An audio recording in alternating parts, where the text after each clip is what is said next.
Hello everybody, I'm George C. and I'm here to talk about how AWOLs violate FA traditions. Basically these meetings that teach the 12 steps, they're called AWOLs, A Way of Life meetings. They break the FA's own 12 traditions, FA being Food Addicts and Recovery Anonymous. And what's bad about it is, of course, it's dishonest because, you know, what they say is not what they do. This makes it hard for people like me who are sponsors in FA to be credible among newcomers. Worse than that, it sets up this dictatorship, what I call a dictatorship. It's basically this power structure that's micromanaging and bossy. And most people know this instinctively. They put up with it. Some people might say, hey, George, why don't you just accept it and go by the flow? I don't think it's God's will to be dishonest in a recovery program. I think that rigorous honesty means that we should be rigorously honest as a program. AA can do it. There's no reason FA can't do it. And I'm just going to talk about this topic, particularly how the AWOLs violate the traditions, because I think if we follow the traditions, a lot of these problems would be solved. So let's get to it. Basically, we'll go through some background. Who am I to criticize FA? What are FA, the traditions, and AWOLs, and what's wrong with AWOLs? I'm an active FA member. I have sponsees, I have a sponsor, I lost weight, and basically I'm totally into FA. I go to attend AWOL right now, and I don't have any problems specifically with AWOLs per se. I just have problems with dictating that everybody must do them. The most important thing that I want you to be left with is that I do care about FA. I want FA to be effective. The other thing is I have experience in AA. I'm 9 years sober. I'm an active AA member. I also have AA sponsees that are not FA sponsees. And I've read the big book thoroughly. As a matter of fact, I actually recorded every single page of the basic text. And I actually went through the editing and removed all of the clicks and all those little sounds that you make in between statements, because I wanted to be perfect. I made these CDs so that one of my sponsees who could not read could listen to the big book. And what he did is he listened to the book and read the big book. Now he can read, and he knows the big book pretty well too. So anyway, I've been deep in the big book. I actually learned a sign language one time to sponsor a deaf newcomer, and I now have deaf sponsees, and basically learning a new language and having to communicate that big book in a new language really helped me learn the big book.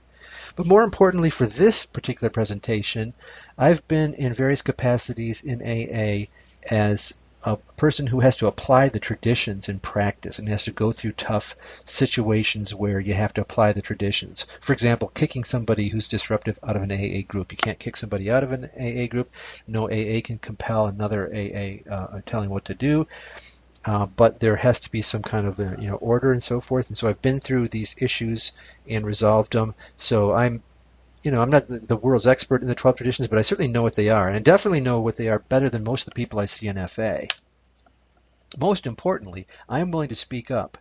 What I see in FA is a dictatorship, effectively a central authority telling everybody else what to do. And that is just not the recovery that I'm familiar with. I have heard of FA sponsors firing sponsees for failing to conform to certain rules.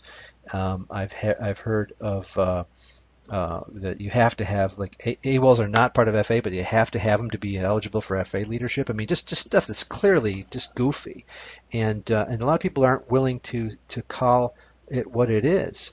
What's happening basically is the central authority is saying, if you're a newcomer, shut up, conform, or get out. And that actually goes for old timers too. You got to conform or get out. And it's not there's not this democracy pervading from steerage to the captain's table. It's very much of a command and control. Here's how you do it. Here's the best practices. Do it, or you're not listed on our website. That kind of nonsense. So I'm going to call it what it is. So let's take a look at FA and the traditions in the AWOLs. Basically, FA is a 12-step program designed to help people control their eating using higher power. It's based on Overeaters Anonymous, and basically a certain faction had disagreement with the way Overeaters Anonymous was running things, and they wanted to run things their own way. So what? Resentments, whatever. Usually you wouldn't need to create a whole fellowship over it, but FA did that. They created a whole fellowship and they based it off the 12 steps, and what I'm going to talk about here in this presentation is the 12 traditions. So what are the 12 traditions?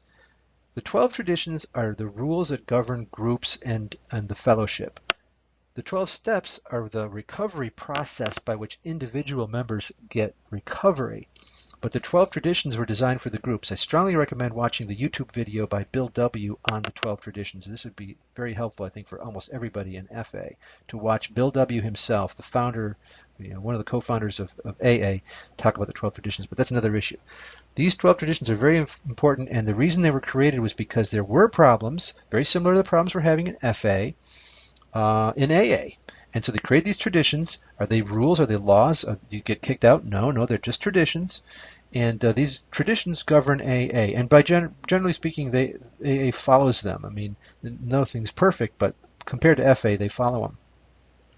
These here are FA's 12 traditions. Basically, it's exactly the same as AA's 12 traditions. They're just copied and pasted, and then they replaced FA instead of AA, and they replaced Food Addicts Recovery Anonymous instead of Alcoholics Anonymous. But they're identical. The problem appears to be that the membership, and possibly even the leadership, doesn't really understand them. There is no process for traditions. To my knowledge, there's not any FA traditions meetings. They're certainly not part of the programmed format that they have, the different meeting formats they have, tools meetings, and they have literature meetings, and they have big book meetings, but they don't have traditions meetings, and so nobody knows the traditions because AWOLs don't teach traditions, and neither does FA. But they're copied and pasted out of AA. They're great. As written, they're wonderful, but they're not practiced. Now, what are AWOLs? AWOLs are these way of life meetings. If you're watching this video, you probably know darn well what AWOLs are. I got this definition off addiction.com, but it's pretty darn hard to find any consistent information about AWOLs. It does say on addiction.com that participation in AWOLs requires 90 days of sustained abstinence. My experience has been that you don't have to have 90 days, but you have to maintain abstinence throughout the AWOL itself.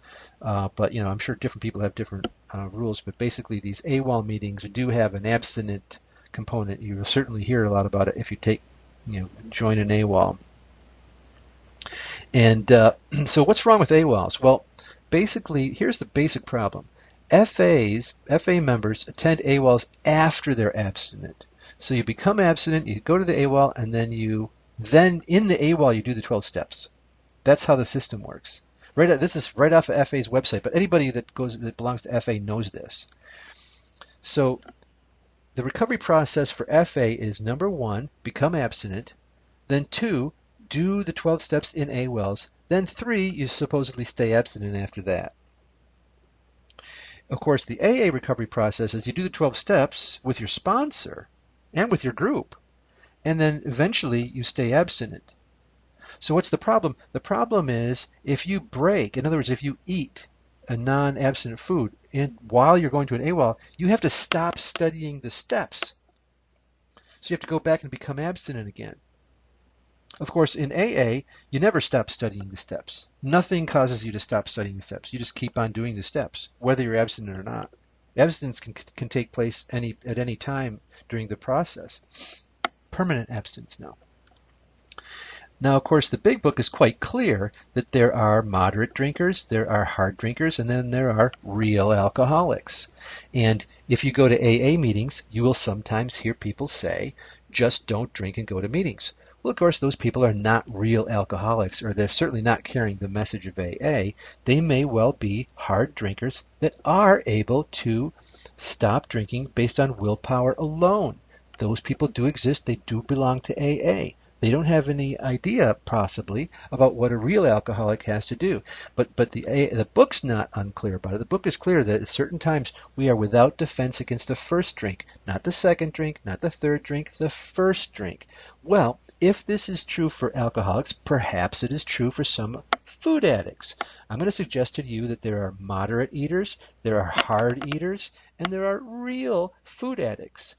Real food addicts may not have any defense against the first bite, and so therefore we might not have a serious problem with AWOLs because they require abstinence prior to studying the steps.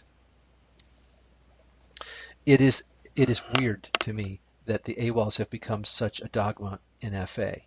It's a lot like the Catholic Church saying that Galileo and his telescope are evil and that he has to be excommunicated or killed if he does not accept that Earth is the center of the universe, not just of the solar system, but the universe. But the truth is that AWOLs are no more necessary to FA than the structure of the solar system is necessary for belief in God. The Catholic Pope eventually did admit the mistake of the anthrocentric theory, the Earth-centered theory. They realized that you can be a Catholic and not believe that the Earth is the center of the universe. They have nothing to do with each other. And requiring abstinence to attend AWOLs, that's even worse than even having AWOLs in the first place, right? Because if you can have them, right? Have AWOLs all you want, but don't require them. There should be some you don't require abstinence to attend the AWOLs, or at least to learn the information. It would be like telling an alcoholic that you can't learn the steps until after you're sober. Well, if you could do that, if you could get sober before learning the steps, why do you need to learn the steps? So you have to ask yourself, why would this ever happen? Why would AWOLs be so important? Because AWOLs really aren't anything. They're just a way of teaching the steps, right? Well, what it does do is AWOLs perpetuate the people who are in power. So let's suppose you are a hard eater, but not a real food addict. You might have benefit from this system. You'll be able, you gain control, but you don't want the ones who are not hard eaters, the ones who really are real addicts, to get control. They're weak, they're dependent on you, and you get to maintain your power position. I guarantee that the current power structure in FA would not voluntarily all quit en masse and let somebody else run the show. They would never do that. They are totally, they think they're right and they know everything. Whereas in AA, all those people would happily give those jobs to somebody else if they were willing to volunteer. They're just in service positions. It's a different mentality. Even the idea that you have to go to a non-FA meeting, you have to complete one AWOL in order to even be a member of this central authority. That's right in the bylaws, and you can look it up. Weird.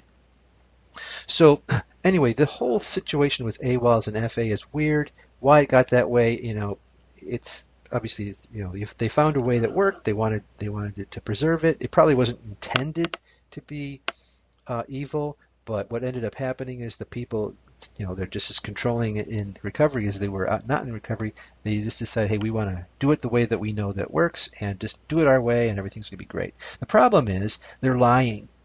The lying is what really bothers me.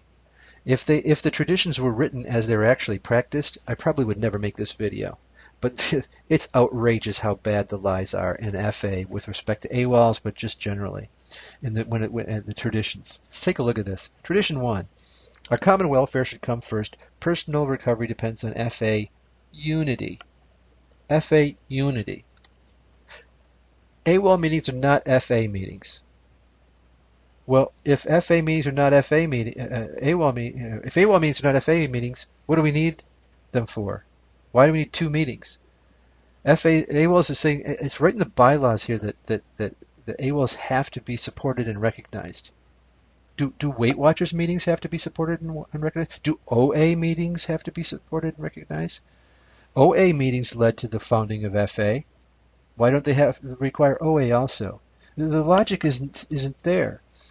The problem is that there's definitely not unity. Nobody can say that there's unity in FA when you have to have non-FA AWOL meetings. Now, why would they do this? Because you can't kick people out of a recovery meeting, right? You can't kick people out of FA. You can tell them that they have to shut up, but you can't tell them to get out. But with AWOLs, you're allowed to kick them out, right? In AA, they would see this as a tradition violation. You can't kick somebody out of an AA meeting, but FA's gotten around it by saying, well, we're going to teach the steps in AWOLs, and that way we can kick people out. It's a little trick to get around the traditions. The problem is you've now violated tradition 1. You have 2 groups. You can't cleverly kick people out and not violate this tradition 1. So now let's take a look at tradition 2. For our group purpose, there's but one ultimate authority, a loving God as he may express himself in our group conscience. Our leaders are trusted servants, they do not govern. We say it every time, and it makes me twinge. Our leaders govern. There's not one ultimate, the one ultimate authority is by no means a group conscience. I doubt very seriously that very many FAs even know what a group conscience is. I've never heard anybody take a group conscience in an FA meeting. It happens all the time in AA meetings. What is a group conscience? There's literature on the AA website they can go look at. Bottom line is the group votes. This is an expression of God, right? It's a vote. It allows everyone a voice, even people who don't have a vote, right? But because not everybody necessarily has a vote, but you might want to, in AA, you might consider other issues that are going on. But generally speaking, there's substantial unanimity. Is there substantial unanimity with respect to AWOLs? Have they considered dissenting points of view? If the newcomers can't vote on it, the people who are the most affected by the AWOL rule are the ones who can't vote. It's just nonsense. This idea that a person is a member, but they're not able to have a voice or a vote, concerns me. It seems like it's against, if not the letter, at least the spirit of the 12 traditions, particularly this tradition 2. So tradition 3 now let's consider. The only requirement for membership is a desire to stop eating addictively. Well, you also have to accept that there's first class and second class members. There's people with 90 days of continuous abstinence and there's people without 90 days of continuous abstinence. Is that required for membership to subscribe to this principle? And as a matter of fact, if you don't have a voice and a vote, as non-abstinent members don't have, what does it mean to be a member? How do we define member? What are the benefits that come from not being a member? Oh, you have the privilege of being in our meeting, listen to our readings?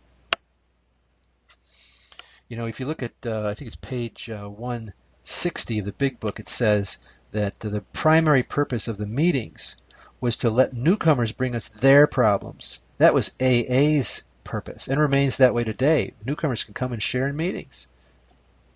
FA doesn't allow that. What does it mean to be a member of FA? Let's take a look at tradition 4. Now this one is clearly, well, I think pretty clearly violated right, left, and sideways. Tradition 4 says each group should be autonomous. Now in practice, or in principle, probably they are, but in practice they're not. Take a look at here, Alcoholics Anonymous. Our membership ought to include all who suffer. Membership, AA membership ought not ever depend upon money or conformity. That's the form. You want to join it? You can go to AA's website, download the form, fill it out, and get yourself a packet and start up an AA group. Like they say, it only takes a resentment and a coffee pot to create an AA group. Well, if you want it to be listed, you got to have one of these forms. Well, FA, on the other hand, has all of these rules.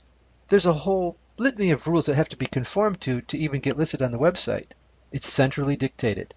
There's no question that groups do not have autonomy. You have to follow the rules, or else you will not be allowed to be on the website. You're not a part of the fellowship, at least not as far as the central control is concerned. Tradition 5 says that we have to carry the message, each group, I should say, carries the message to the food addict who still suffers. What is the group message? What in the heck is the group message? Step 12 says, having had a spiritual awakening as a result of these steps, we try to carry this message to alcoholics and to practice these principles in all our affairs. Seems pretty clear to me. The message is the steps work. That's the message, the steps. Well, if we're not allowed to teach the steps in FA, what do we need FA for? What is the FA group's message? Is the message go to AWOLs and learn the steps? What is the FA group's message? Certainly not what Steps 12 says. I don't know what the FA group's message is. Go to AWOLs? If AWOLs hold the message, why don't it go to AWOLs and not go to FA? What do you need FA for? Anyway, it seems pretty clear that tradition 5 is being violated. It's not even, I don't even know what the group message is. So tradition 6, an FA group ought never endorse, finance, or lend the FA name to any related facility or outside enterprise. Aren't AWOLs outside enterprises? Didn't they just say FA meetings or AWOL meetings are not FA meetings? God damn, I'm doing it. Didn't they just say that AWOL meetings are not FA meetings? Well, why are we asking for FA and AWOL announcements in the same sentence in our regular meeting format? It's also in the first 3 stories of the gray book of Food Addicts and Recovery Anonymous. I think it's pretty much FA and AWOL, even though they're separate organizations, supposedly governed separately. They lend the name, each other's name to each other. They're inextricably intertwined. It even says so in the bylaws of FA. They have to be supported. We're lending the FA name to AWOLs. There's no doubt about that, is there? Tradition 7 says every FA group ought to be fully self-supporting, declining outside contributions. What a crock. It says here, in keeping with the 12 traditions, individual FA groups in their autonomy may make a decision as to how to announce the times and locations of AWOL meetings. Contributions from AWOL groups to FA will not be accepted unless sent anonymously. Ooh. Contributions from AWOL groups will not be accepted unless sent anonymously. So would AA put this inside of anything? Contributions from the KKK will not be accepted unless sent anonymously. No, that's not true. You can't contribute from an AWOL group, anonymously or otherwise. A member has to make that contribution. Now, the weird thing about this is, of course, the members of FA are also the leaders of AWOL. So what they do is they take the money out of the AWOLs and shove it in and pretend that it was a member donation. But they're violating Tradition 7. Tradition 7 and AWOLs are in conflict with each other. I personally talked to the leader of my first AWOL, and she said that we just give the money to the FA group. It's all mixed in together. I mean, that's my own personal experience, so I know that it happens. But as a policy, I suggest to you that this is the rule. If it weren't, basically they're saying, here's a little trick you can do to get the money from AWOLs to FA. Here's a little trick you can do. It's not in the spirit of the tradition. 8. Non-professional. Now, I have not had any problem at all with FA and the 8th tradition. I think that they generally adhere to that. As a matter of fact, to be honest with you, I'm a little bit concerned that we don't do enough 12-step work and go out and try to help people, but that's not a violation of Tradition 8, so I don't have any problem with that. Tradition 9, FA as such ought never be organized. I don't know what they're talking about. I do not know a single person who does not believe FA is tightly organized. As a matter of fact, they're organized to the point of insanity. There's a central authority that governs FA. It's not like AA at all. AA truly is not organized. There's a lot of individual groups that are out there that are doing their thing. But in FA, my God, it's McDonald's. It's basically uniformity, and it's governed and punished if it's not enforced. There's document after document after document of best practices, how to do everything, right down to how to run the meeting. It's crazy. Tradition 10, no opinion on outside issues. I have not had any problem with that. I have not seen FA endorse or try to become take a public position on anything other than recovery issues, which is good. Tradition 11, attraction rather promotion, personal anonymity. I do not see any violations here. Every fellowship has anonymity problems, but to me, and I think I think if we had a traditions meeting in FA, that would help. But generally speaking, as an organization, I believe FA complies with Tradition 11. Tradition 12. Anonymity is the spiritual foundation of all traditions, and by extension, and if you read the 12 and 12 on this topic, it does a very good job of explaining this. This principles before personalities. We are a part of a greater whole. Anonymity doesn't just mean no name. I mean, the dictionary definition of it means it's nameless. But the spiritual definition of anonymity includes the idea that we put principles before personalities, that we are each individually part of a whole. We don't matter at all. It's the overall whole that matters. Well, that is not what I see. Again, I don't see any problem with anonymity as far as member anonymity is concerned, but I do see a lot of cases where individual personal feelings are confronting those are avoided in order to satisfy, principles are compromised to avoid harming somebody else's feelings. One good example is this idea that AWOLs have led to the founding of FA and that they must be recognized and supported. They don't need to be recognized and supported for FA to survive. There's nothing about AWOLs. You can have complete, strong FA without any AWOLs. You can have AWOLs or not have AWOLs. I'm not saying you have to get rid of AWOLs. I'm just saying you don't need to have them. They don't need to be part of our bylaws. They don't need to be anywhere there at all. The steps should be taught right in the meetings. Think about this. The Oxford group led to the founding of AA. Should the Oxford group be recognized in AA's bylaws? No. OA led to the founding of FA. Must the OA be recognized in AA's bylaws or FA's bylaws? No. Al-Anon clubs are part, a lot of AA members belong to Al-Anon clubs. Should Al-Anon clubs be in AA's bylaws? No, there's discussions about, guidelines about Al-Anon clubs, but, they're not necessary. It's just not fundamental. This is probably one of those things where, like, somebody said, oh, wow, I invented AWOLs, or AWOLs, I had such a great experience in AWOLs, therefore everyone should do it. Isn't it the same as saying, well, I tried this food, therefore everyone should try it? No, you worked for you, good, but it doesn't have to be for everybody. So basically, here's my conclusion. I care about FA. I want it to be solid. I want it to be effective. I want it to be true to its principles. Some people are afraid to speak up. Shoot, a lot of people are.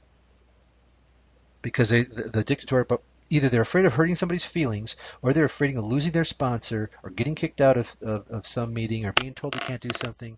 I mean, I've started meetings and people have been told I can't go to that meeting because my sponsor told me not to. This is the kind of dictatorships bullshit that needs to be ended. I know a lot of people who've left. I've only been in a year, but I've met dozens who have come in and left because of this dictatorial, micromanagerial style. They are uptight. They are white-knuckle recovering. A lot of these quote-unquote old-timers, they're not people with 20 years of abstinence. They're people with 1 year of abstinence 20 times. They're not calm. This business about AWOLs and clinging to this, making them separate, trying to be able to kick out members, what the heck is all that? I could do more videos on more topics in FA, but I really think that this issue in the traditions is clearer. So I want to do that one. These policies on AWOLs, just getting to that specifically, and even just being more narrow on the traditions, not only does it harm addicts by making the fellowship weak, it harms the fellowship of the people who are already in it by creating this fear culture. It's basically North Korea in recovery group form. It's not good. I urge people to try to be more welcoming and be more adhering to the principles like AA does in practice. I really think FA would be a much stronger fellowship that way, and I think the recoveries would be stronger too. But we have what we have is what we have. If we complied with the traditions, a lot of the problems would vanish. But if we're not going to comply with the traditions as they're written, which we clearly do not, then at the very least, let's be honest about them. Let's rewrite the traditions to be what they really are. That we want, tradition 1, unity except for AWOLs. Tradition 6 and 7, we don't want to lend the name or provide financial support except for AWOLs.